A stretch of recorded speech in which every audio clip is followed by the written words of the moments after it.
Commerce is one key to peace, but not necessarily unity. Welcome back. This is The Average, and I'm continuing my surface level summary of Charles Montesquieu's The Spirit of Laws, published in 1748, a little under 20 years before the American Revolution. Overall, Charles argues that commerce is the solution for unfair and unreasonable judgment, bias, or animosity. Let's begin. Commerce is a cure for the most destructive prejudices, for it is almost a general rule that wherever we find agreeable manners, there commerce flourishes, and that wherever there is commerce, there we meet with agreeable manners. Let us not be astonished, then, if our manners are now less savage than formerly. Commerce has everywhere diffused the knowledge of the manners of all nations. These are compared one with another, and from his comparison arise the greatest advantages. Peace is the natural effect of trade. Two nations who traffic with each other become reciprocally dependent, and thus their union is founded on their mutual necessities. But if the spirit of commerce unites nations, it does not in the same manner unite individuals. Okay, so the key, or one key to peace, is commerce, business, and trade. If you are a business owner and you feel you would make a great politician, there may be merit to that thought. However, Charles' statement that I will continue to think about is that commerce does not unite individuals. I guess this is where things other than business fill in. Merchants, having an eye to all the nations of the earth, bring one what is wanted by another. It is thus that the republics of Tyre, Carthage, Athens, Marseille, Florence, Venice, and Holland engaged in commerce. This kind of traffic has a natural relation to the republican government. To monarchies, it is only occasional.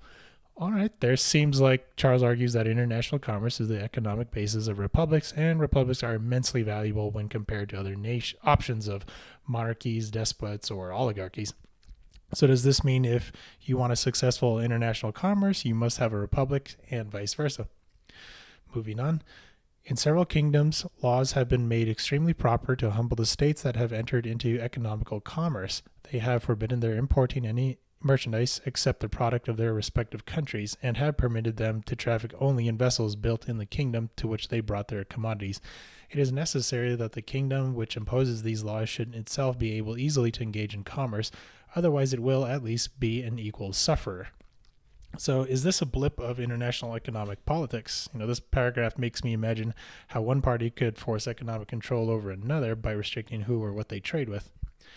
It is a true maxim that one nation should never exclude another from trading with it, except for very great reasons. Straightforward. I should find some books on instances where exclusion or manipulation of trade has occurred. Wherever commerce subsists, customs are established. Commerce is the exportation and importation of merchandise with a view to the advantage of the state. Customs are a certain right over this same exportation and importation, founded also on the advantage of the state. Hence it becomes necessary that the state should be neutral between its customs and its commerce, that neither of these two interfere with each other, and that the inhabitants enjoy a free commerce. So from this, I understood Charles suggests that the state should minimize interference, there needs to be a mindfulness of balance between imports and exports, and that customs, that is the collection of money or imported goods, will occur naturally. I wonder if this is how international politicians design their policies. A country that constantly exports fewer manufacturers or commodities than it receives will soon find the balance sinking. It will receive less and less until falling into extreme poverty. It will receive nothing at all. I feel this principle is still valid today. I included this next quote because it seems like an early criticism of communism, socialism, or even universal basic income before they were a thing. If the riches of a state are equally divided, there will be no luxury, for it is founded merely on the conveniences acquired by the labor of others. In order to have this equal distribution of riches, the law ought to give to each man only what is necessary for nature.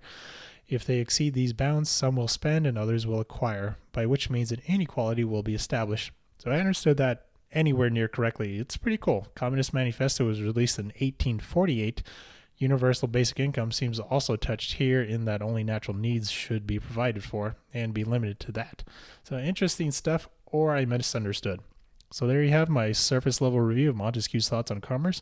My takeaway is that commerce is a path to peace between two nations. However, it will not fix animosity between the two people. That commerce is a balance of import and export. Now, this is all coming from a book written in the 18th century, and I'm looking forward to any recent books to see if Charles' principles still apply. Thank you for your time. I'm The Average.